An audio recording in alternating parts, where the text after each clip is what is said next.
నిన్ను ఆపేదెవడు నిన్ను నువ్వు నీ మాట విన్ను రాజా అనుభవించు రాజా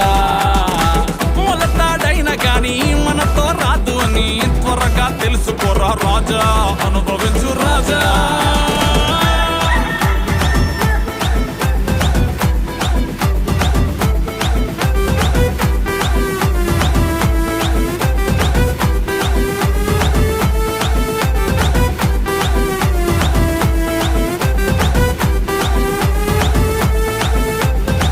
సంపాదించేయడం అంతా దాచేయడం తిండం తొంగోవడం రోజు ఇంతేనా కొంచెం సరదాగా కొంచెం సరసంగా ఉంటే తప్పేంటి మనిషి పుట్టాక చెయ్యి దురదడితే ఖాళీగెందుకుండాలి ముక్కులో పుల్లెట్టి తుమ్మిస్తుండాలి మంచిదో చెడ్డతో ఏదో ఒక రకంగా ఊళ్ళో మన పేరు